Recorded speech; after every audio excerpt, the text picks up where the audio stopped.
Oh, that's how we do it. True Hills, what's the deal? It is I, the three-time baby making champion, making my return to not much of a roundtable review, but it's myself in the flesh here to review Impact Wrestling's 2022 edition of Hard to Kill. Remember to drop a like on this video. Share this video with all your wrestling friends. And if you are not subscribed to the True Hill Heat YouTube channel, then please subscribe to the True Hill Heat YouTube channel. Show your love while we show our love, because that is the True Hill Heat way. So we are back. Yes. Yes. LW. What's going on? I am back in the mix. Back once again. It's the holiday season is over. I'm no longer working crazy hours, so I can make my return. Shout out to my Blunt Impact brother Chris G, who's currently busy. But I dropped the ball on Thursday, and I wasn't on the most recent episode of Blunt Impact like I was supposed to be. So I'm holding it down for us tonight. Here to review, once again, I'm here to review the 2022 edition of Hard to Kill, which was a great show, in my opinion, from top to bottom. And, here to get you guys' thoughts. I'm here to give my thoughts, reviewing of everything that was going on.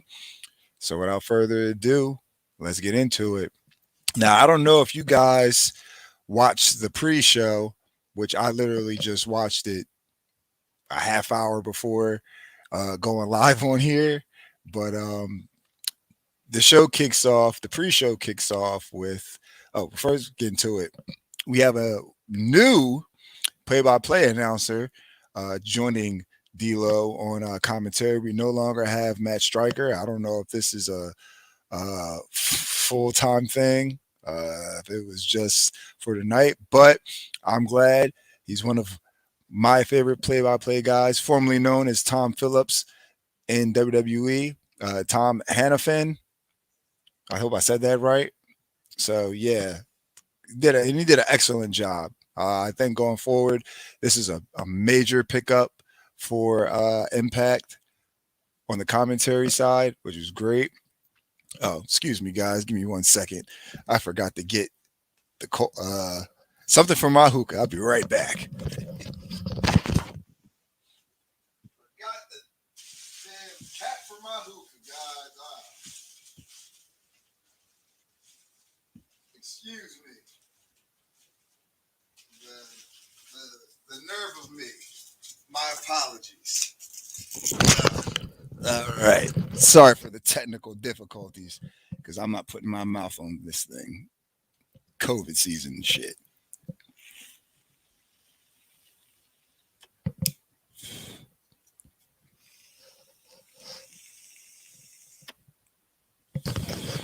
All right, yeah, there we go. Now we're ready. So the pre-show, which was on YouTube, the opening match was Madman Fulton versus Jake something. I'm not gonna really go get into this because it really wasn't like anything major. It was an alright match. I gave this match like I gave it 2.5 stars. It really wasn't nothing crazy. For the most part, Madman Fulton had the upper hand until like the ending of the match where Jake something hit the black hole slam out of nowhere to pick up the victory. Again, match wasn't anything too crazy. It was all right. Again, this is on the pre-show. You can catch it on YouTube. It was free. Also, the next match going forward. Let me read some comments. I can't read any of Drunk Guy JJ's comments because clearly, as always, they're too inappropriate for YouTube. I miss Striker. I never liked Tom Too Bland. To each his own. Striker was all right to me, but I'm just a bigger fan of Tom on commentary. I think he's going to be all right going forward. And he did a great job on a great show too, as well. So once again, LW Hardy Kill gets 5. I give it 5 out of 5 blunts. If not 5 out of 5 blunts, 4.5 blunts out of 5. It was a great show. But again, going forward for the the pre-show, yeah, the pre-show matches. It was Laredo Kid versus Ace Austin versus Chris Bay versus new acquisition Speedball Mike Bailey. This was a much better match. Again, I'm not going to get into too much because it was the pre-show, which again, I actually recommend you guys watching this match. Uh, what you expect out of the X division: high flying, high pace, fast action. It was a good match. I gave this match like 3 3/4. Honestly, yeah, like that might be the a high rating for a pre-show match. It was pretty good though. It was really good. I recommend you guys going to see that match. So now to the main show. The opening match on the card was first time ever Knockouts Ultimate X match with Tasha Steeles versus Lady Frost um, versus Rachel. Well, it wasn't Rachel Ellering. It was supposed to be Rachel Ellering. I don't know why it wasn't Rachel Ellering. It might have been COVID. But in her replacement, it was. Oh yeah, that's what happened. I think she probably had COVID. So, or I might be wrong. I don't really remember. I really haven't been on my job like I used to be. Again, I was taking a sabbatical. But in this match, it was Alicia Edwards instead of Rachel Ellering versus Jordan Grace versus Rosemary versus Chelsea Green. And this was an excellent match. I actually have no really complaints about this match. It was the first all knockouts Ultimate X match. It they all did a great job. Honestly, I'm trying. I don't take notes. I'm trying to go off my mental notes about what I remember from the match, but I know that from the beginning it was just ladies just killed it from as soon as the bell rung. There was a crazy amount of spots in this match. We had Lady Frost doing a temperature drop moonsault multiple times to the outside. Um, we had Rosemary. I forgot who it was, who she speared. Rosemary speared, I believe it was Alicia Edwards, while she was hanging off the cable for the Ultimate X.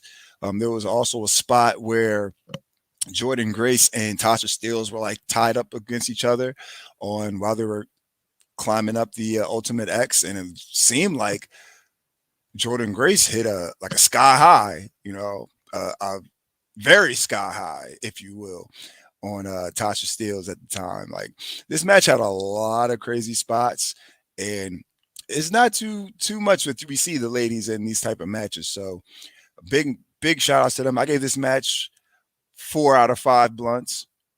It was definitely something to be remembered. It was definitely a game changer for the knockouts.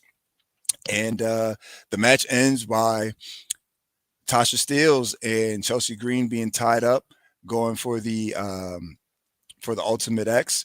So, but then after a little bit of tussling around, Tasha Steeles hits the ground, becomes the winner of the first Knockouts Ultimate X. Again, this was a great match.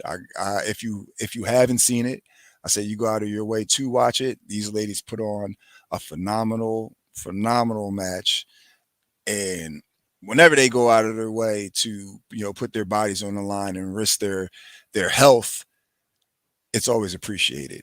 And they definitely went out there and did the damn thing for this match. So kudos to all the ladies, but shout out to Tasha Steeles for being the first winner. Boricua. Okay. Okay. So I did that right. I think I did that right. All right. Yeah. Next on the card, the next match was for the X Division title. Excuse me. We had the X Division champ Trey Miguel defending his championship against Steve Macklin. Now, this was another great match. It's hilarious, though, coming out of the match that or coming into the match, Steve Macklin, he's the first out. And as Trey Miguel's making his entrance, Macklin's just suicide dives him as soon as he guns down to the ring. Like these guys spent like a good 2 or 3 minutes outside of the ring before the match could officially start. So like I thought that was going to play a big part into the match, but it didn't. But it was still, nice to see because these guys had a little bit of back and forth outside the ring. But as the match goes on, there's again more spots that are crazy. At one point, Trey Miguel hits a top rope, pretty much like a tope con hilo, but then he like lands in the crowd. That shit was crazy, and lands on his feet. I think he hit somebody in the crowd, and he had to make sure they're all right. We can't have no discrepancies hitting our audience and shit, and then that's a lawsuit. But yeah, but the match was great. Going forward, Trey Miguel picked up the win by hitting 2 meteors. Gets the 1, 2, 3. He retains his X Division title. Me personally, for the Ultimate X, I had who did I have when I had Jordan Grace winning. I thought that Jordan Grace was going to win. I thought that match was for the Digital Media Championship. I didn't know it was for a title shot at the Knockouts Championship. If I would have known that going forward, I would have picked somebody else. But I thought that it was for the Digital Media Championship, and she would be defending it. So that's why I picked Jordan Grace. I probably would have picked Tasha Steelz if I would have known that that match was for a title shot. But going into this match, I thought that Steve Macklin was going to win. I've been behind, Steve Macklin getting the X Division Championship for quite some time, for the past couple months. But going forward, Trey Miguel needed this win to solidify his X Division Championship run. Steve Macklin going in, being undefeated, never being pinned or submitted. That's just brings back to how viable that Trey Miguel is as a champion, and that's what we need in wrestling. Honestly, we need more people to be strong champions and not just hot potato and championship reigns. So good job for Trey Miguel. Again, I gave this match 3, and I gave this match 4 blunts. Trey Miguel versus Steve Macklin. I really enjoyed this match. I gave it 4 blunts. It's LW. I wanted Macklin to win as well, but it's all good. I think it's he'll have his time for sure. He'll have his time. He's been doing a phenomenal job. And I think going forward, he's definitely going to get it eventually. Sometime this year, he'll definitely be X Division champion. You, my boy, Blue. It was a great show from top to bottom. Every match delivered. I cannot disagree with that. I believe it was a great show from top to bottom. One of my favorite shows of the year, honestly. And we've had so much wrestling in the first week. This is literally like just passing the first week. Honestly, that's what was today officially. And yesterday, like pretty much the first week of wrestling. From all over, from WWE to New Japan to AEW to Impact, great wrestling throughout all the companies.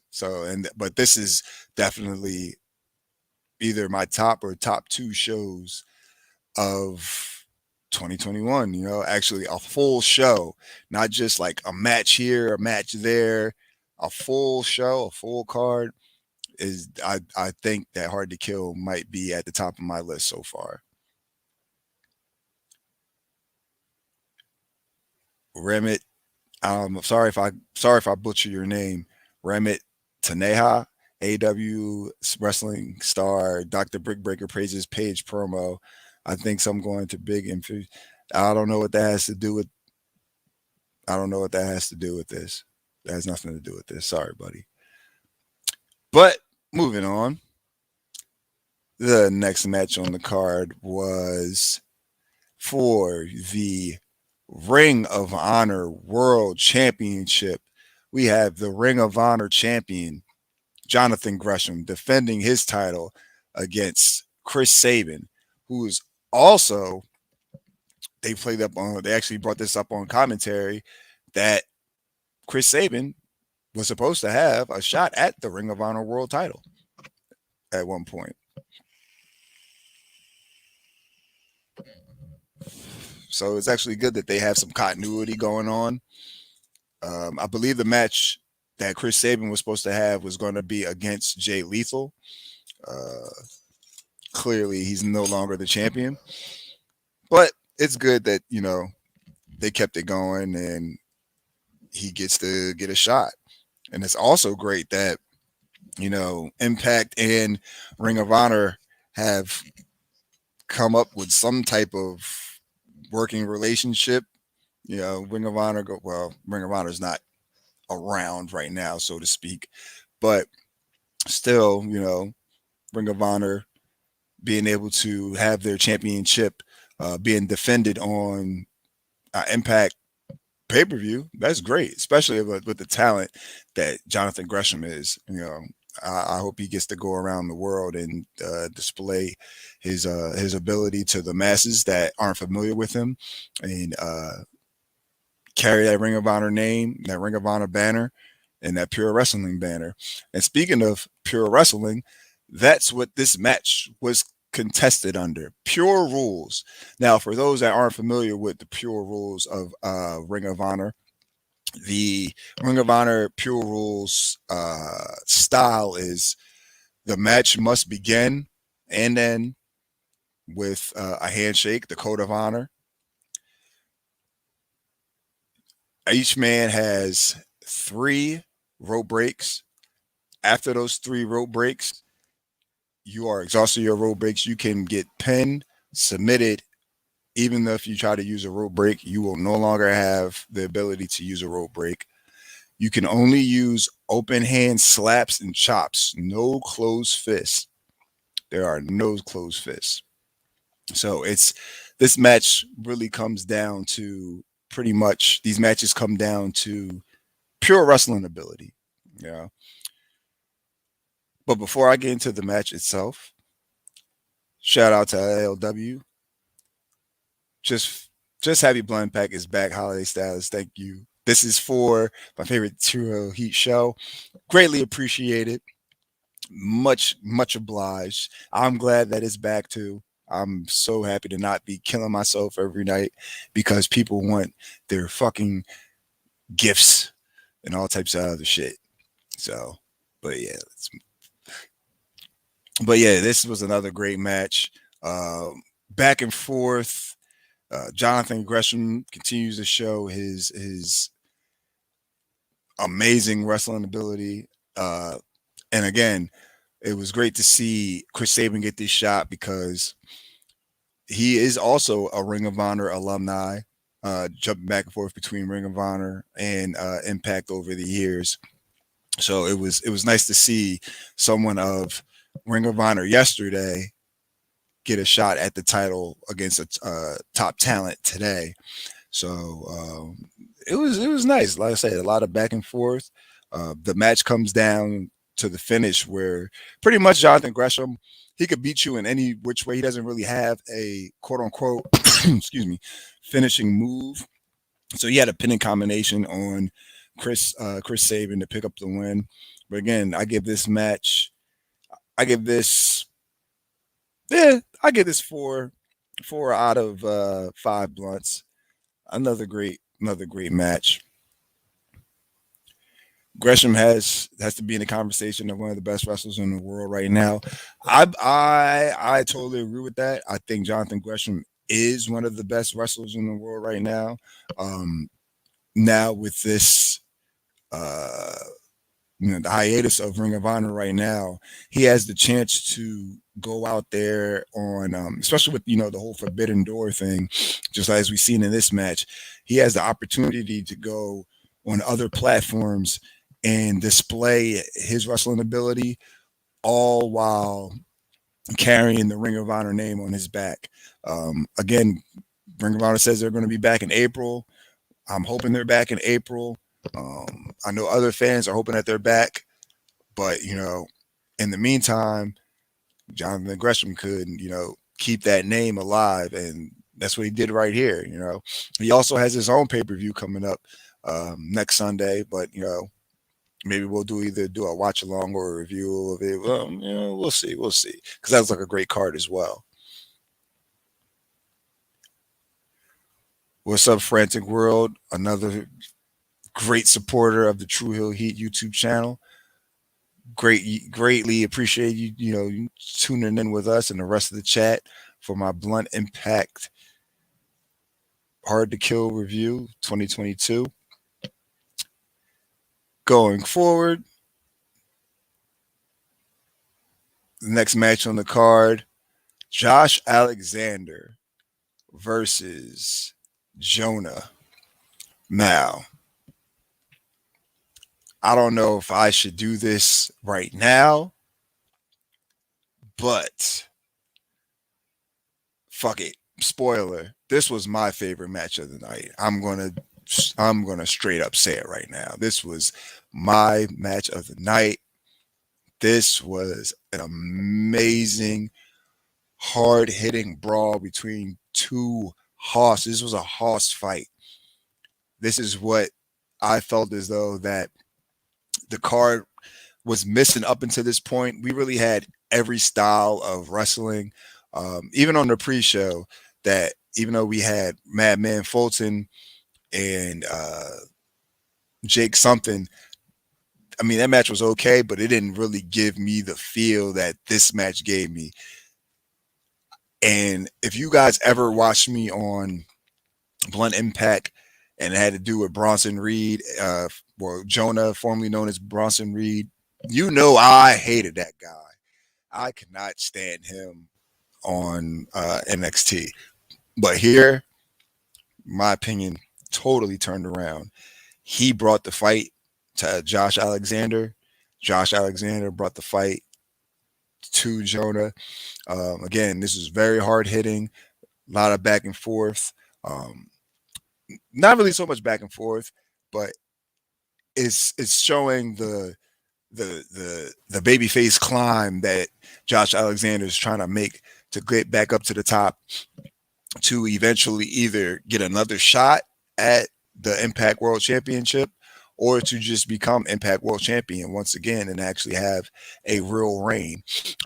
But again, this match was very hard hitting.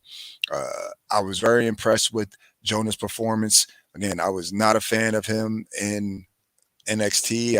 I think he really didn't.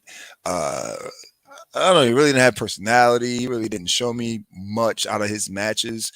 But this here, like, I don't know if it was him actually being able to,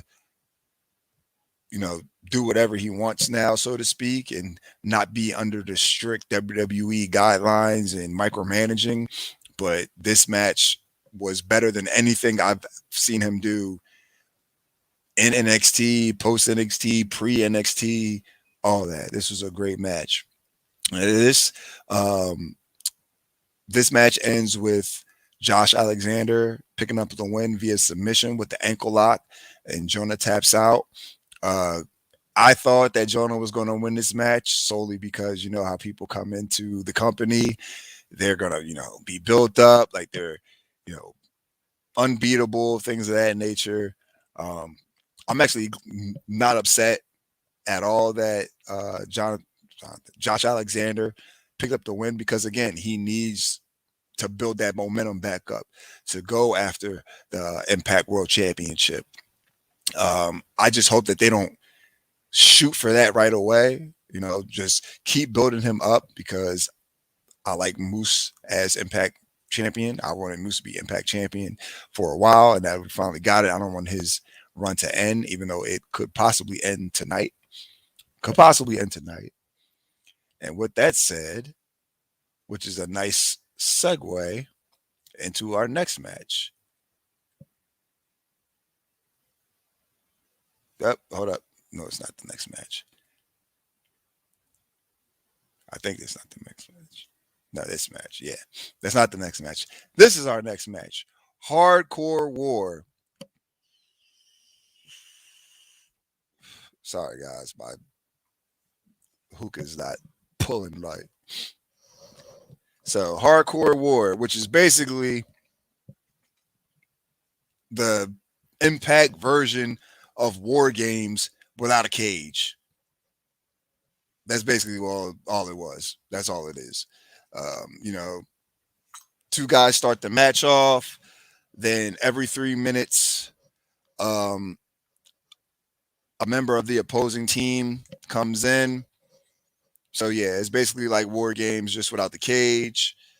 Uh, I'm not gonna run down how everybody came in because I'll just say the teams we had the Good Brothers, Bonds by Design versus Heath Slater, Rhino, Eddie Edwards, Willie Mack, Rich Swann.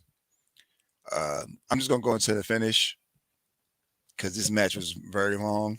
The finish came from, I believe it was Rhino or Heath Slater spearing. I think it was Coney Diener. Uh, they picked Coney Diener up. Picked the win up on Cody Diener. Um, Again, the match was all right. I gave this 3.5 blunts. Not a bad match. It was entertaining. But what really was the kicker for me for this match was as Rhino and Heath Slater are celebrating their win, they are viciously attacked by none other than the OGK from Ring of Honor, Matt Taven and Mike Bennett. Now, again, Ring of Honor is currently on hiatus, so are we getting somewhat of an invasion angle? I don't know, but it was a lot happening as the post match, as uh, Matt Taven and Mike Bennett are beating down Heath Slater and Rhino. Rich Swann tries to help out his teammates. Um, he's then attacked by someone else from Ring of Honor, by Vincent. And if you guys are familiar with Fusion of Honor, shout out my Fusion of Honor brother, the Stat King. It might have been a little weird to see Vincent coming out to help the OGK. Um, I got two things to say about that. One, I think it's a a friend.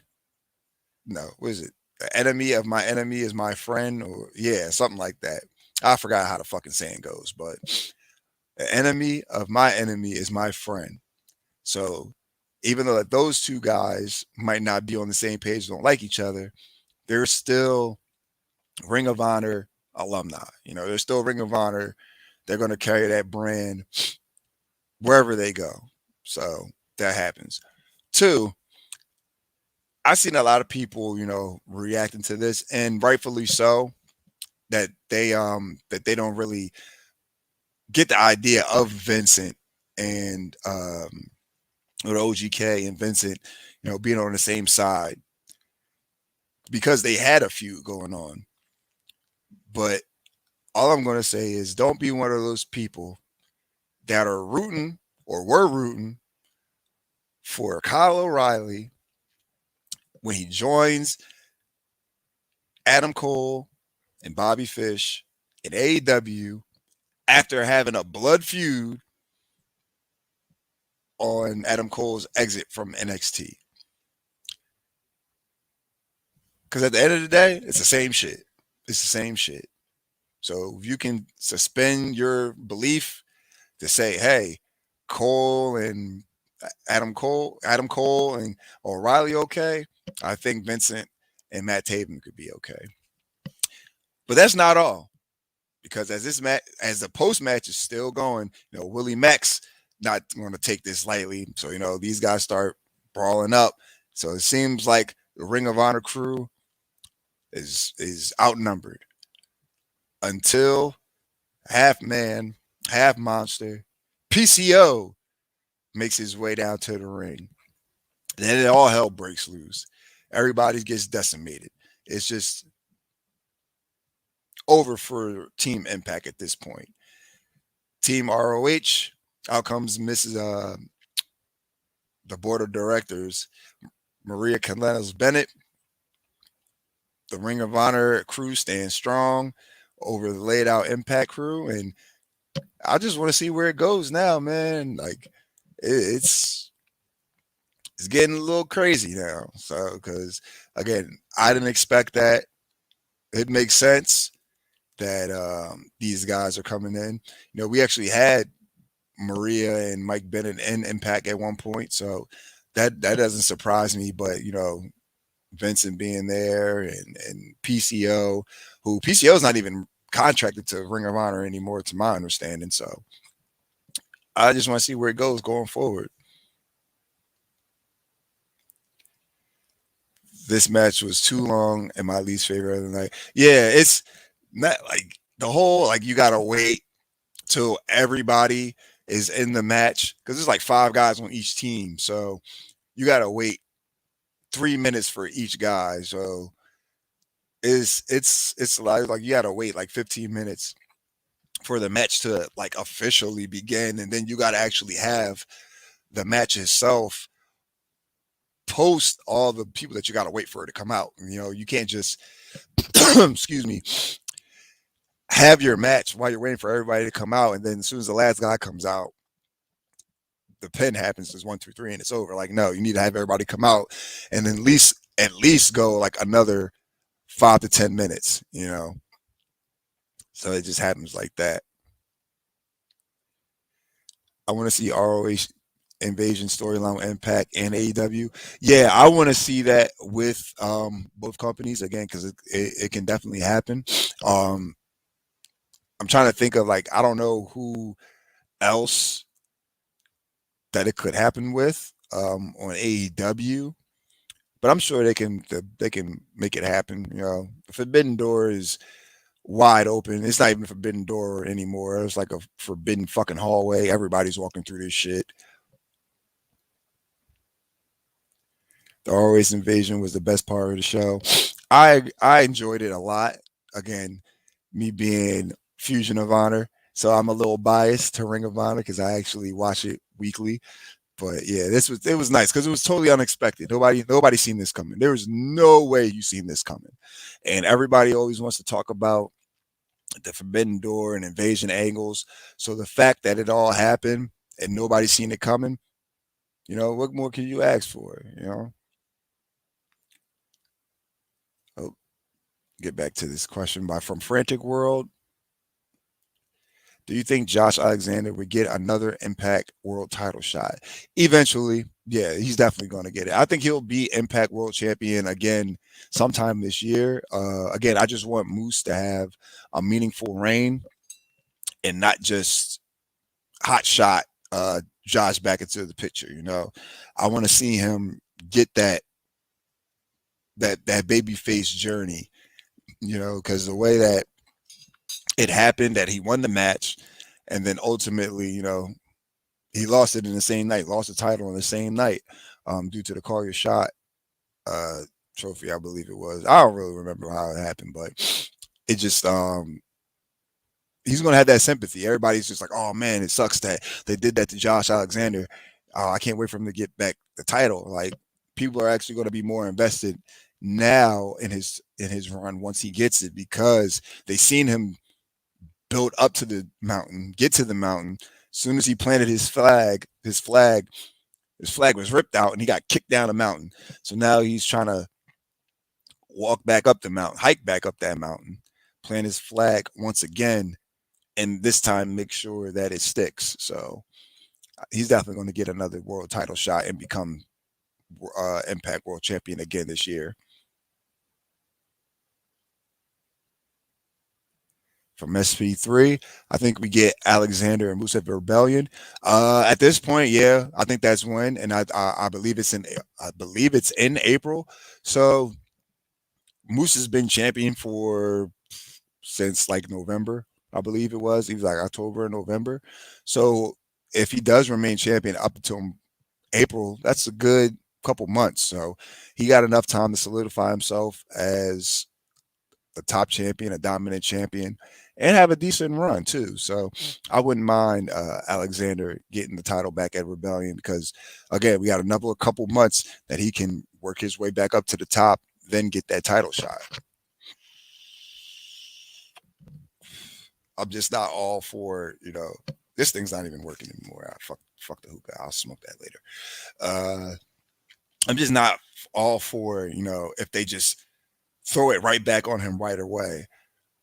I believe Rebellion would be perfect. Rebellion would be the proper time. It gives Impact the time to build the story up. It gives Josh Alexander the time to get enough sympathy and to show that he is a viable contender. And it gives Moose all these months to have a meaningful reign. So I believe that's a good idea. So moving on to the next match. Speaking of Moose, the next match is for the Impact World Championship. We have Matt Cardona, W. Morrissey, Moose, the wrestling god. Again, these video packages actually for this match was pretty decent as well. I enjoyed everybody's tenacity because their characters play very, very well into this. We have Morrissey, who's willing and ready to do anything to become Impact World Champion. Matt Cardona, who's the only face in this match. He definitely he rebranded himself and built himself up to look a viable contender for the World Championship. And then you have Moose, the dominant, reigning, defending champion who will do anything to keep his title. So this was another good match. Oh, I didn't get my rating for. Oh, my rating for Hardcore War 3.5. Again, it was all right. It was just a little bit too long in time because you got to wait for everybody to come out. And again, it's like 10 guys in there, so you got to wait. You got to wait all that time for these guys to come out. I said 15 minutes, like a half hour. So yeah, it's like yeah, it was a lot. It was a lot, but decent match. And but the post match was the best thing about that match. The post match with the ROH invasion, that was the best part. But yeah, this match between Morrissey, Matt Cardona, and Moose, I give this match another 3.5. Maybe.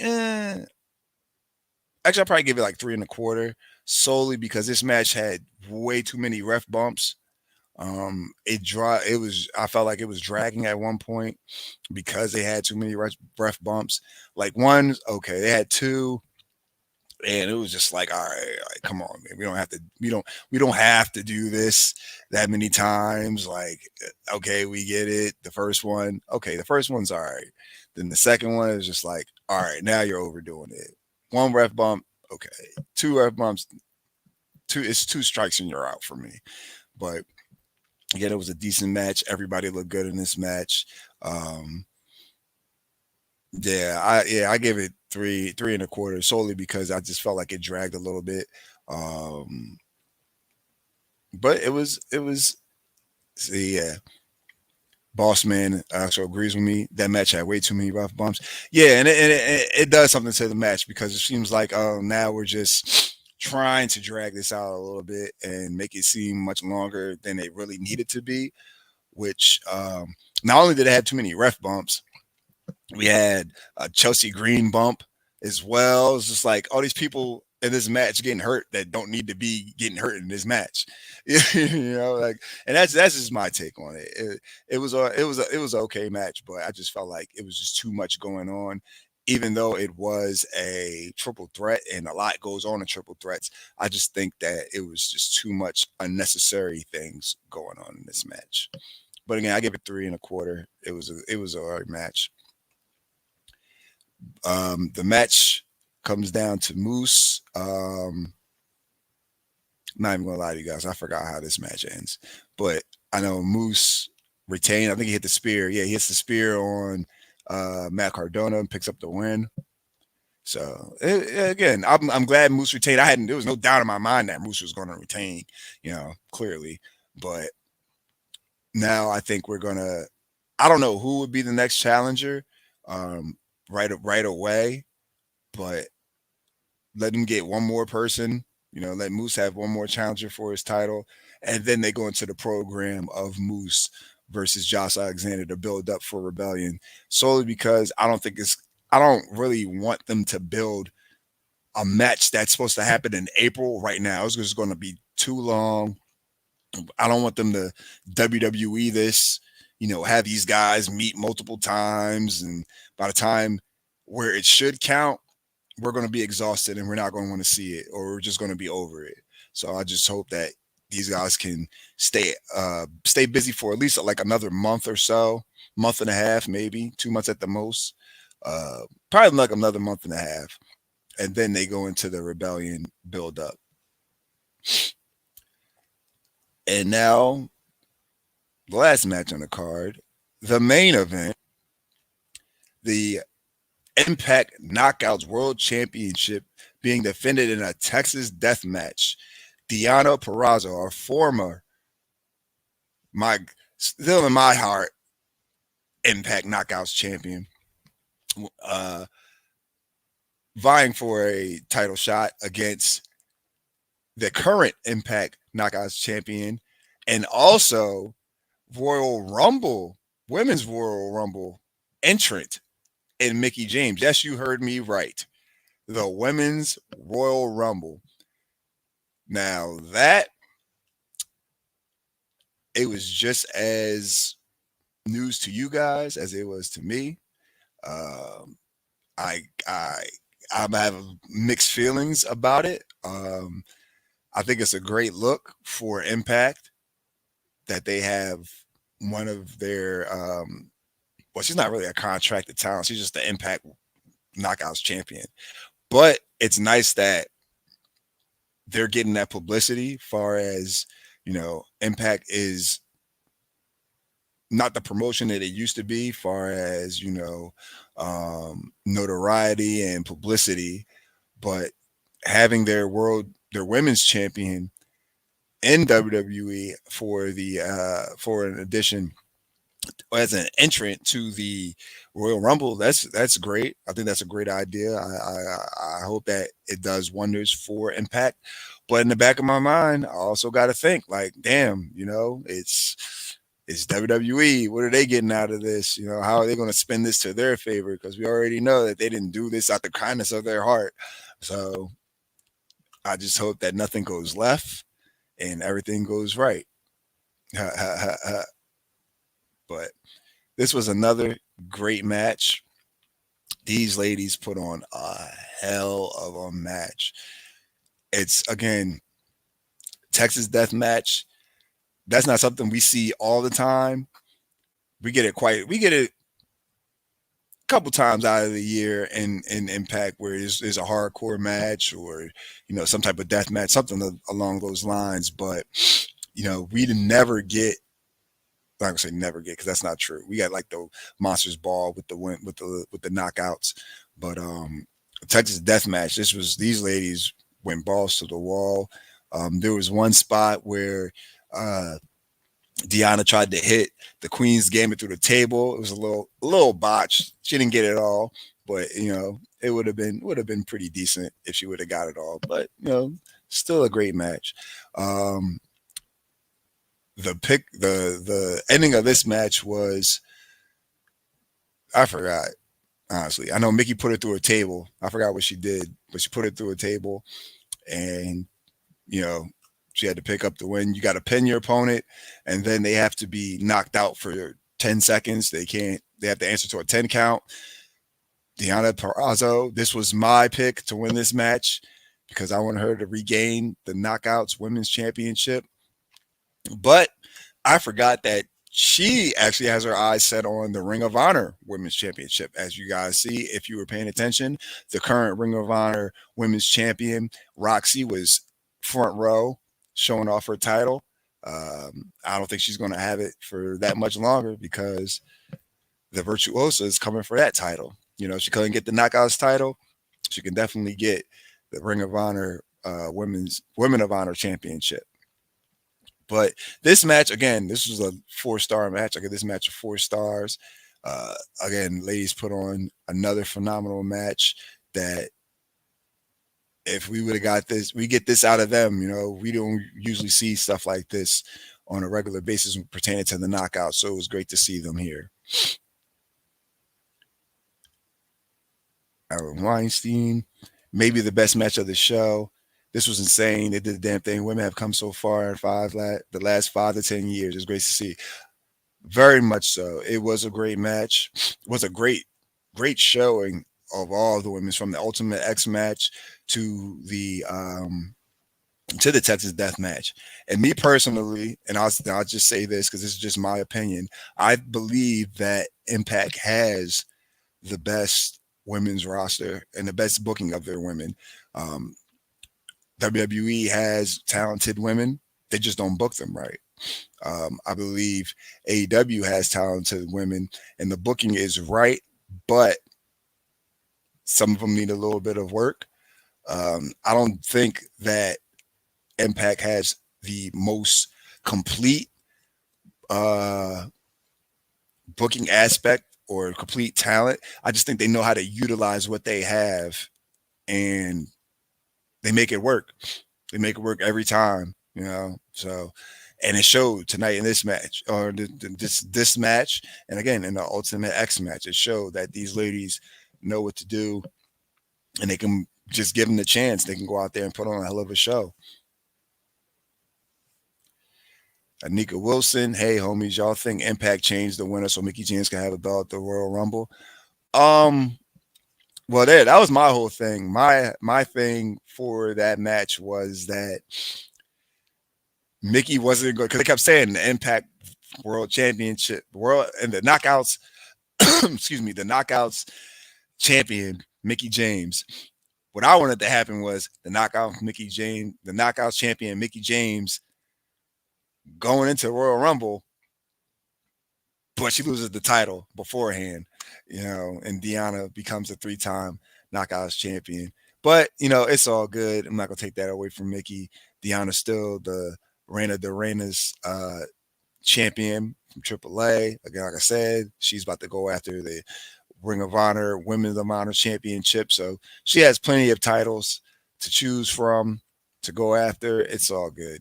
But again, I think this is a good look for Impact Wrestling, for those who aren't familiar with it, for those who haven't brushed up on it, for those who think that Impact is still TNA under Dixie Carter and Hulk Hogan and Eric Bischoff. It's not that anymore. You guys know, you guys are here, you watch it with us, you watch Impact Wrestling Weekly, you watch our watch alongs, our live weekly shows, our roundtable reviews, all that. You guys know that the product is not what it used to be, and that is great. But the majority of wrestling fans still put this stigma on Impact Wrestling like they're still the Impact of yesteryear, from Jeff Jarrett to Dixie Carter to Hulk Hogan. It's not that anymore. It might not be everyone's cup of tea, but it definitely isn't the cesspool of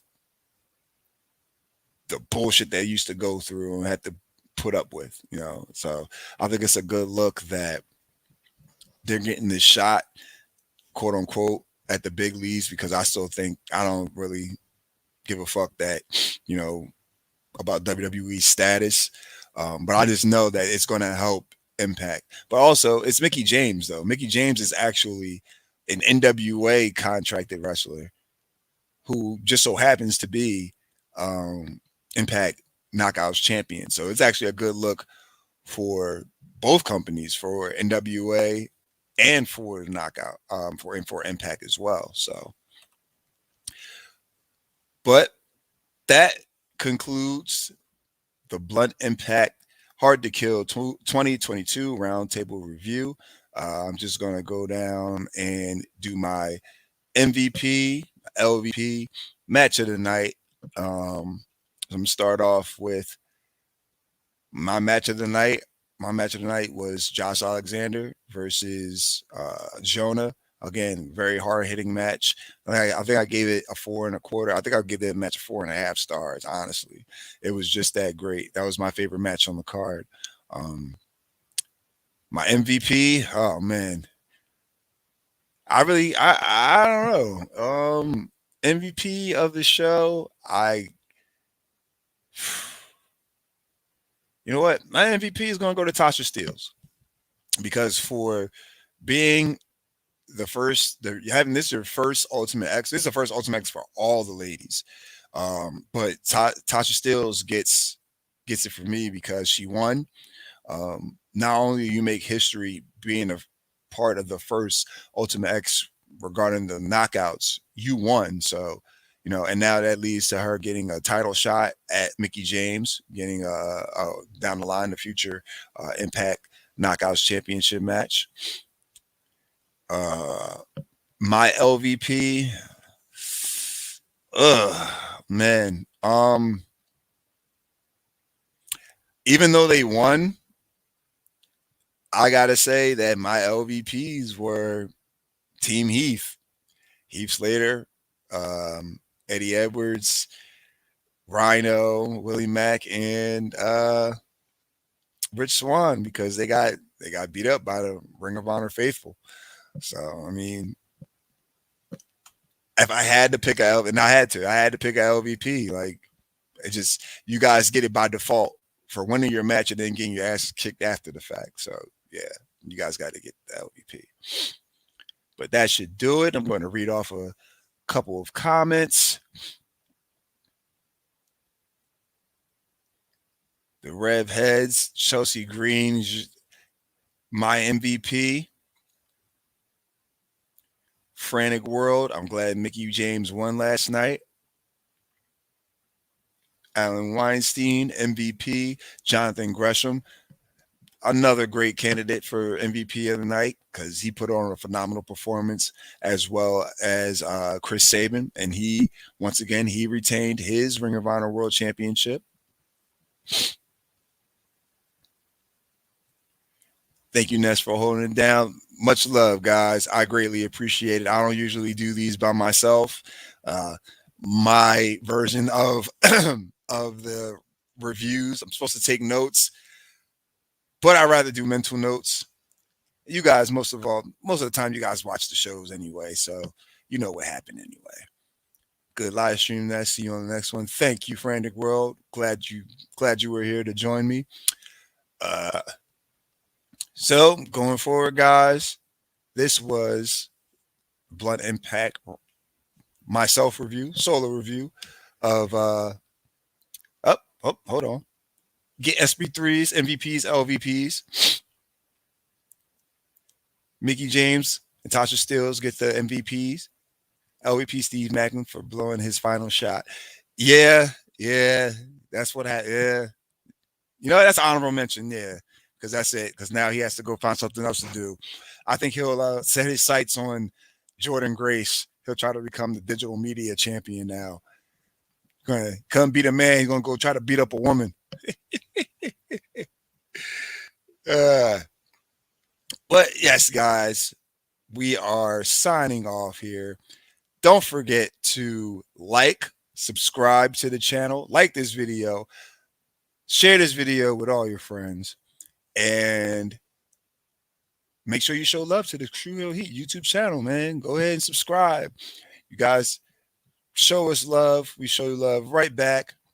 Make sure you go check out this week's most recent episode of our flagship show, True Hill Heat. We covered Blunt Impact or Impact Wrestling, WWE's Raw, SmackDown, NXT, the releases, Wrestle Kingdom. We just do it all. We just cover everything of pro wrestling. That's what we do here on the True Hill Heat YouTube channel. Don't forget to also check out True Hill's Between the Ropes, our very own SP3 interviewing none other than Shane Taylor of Shane Taylor Promotions in a great interview. You guys gotta make sure you go check that out. And also, if you haven't seen it already, oh wait a minute, that's me. I thought that was the this week's Blunt Impact. Oh well, no matter. But thank you for joining me. I am the three-time baby making champion, Ness. This was once again the Blunt Impact Hard to Kill 2022 review, and we are signing off. Until next time, thank you guys. We greatly appreciate you right here on the True Hill Heat YouTube channel. Signing off.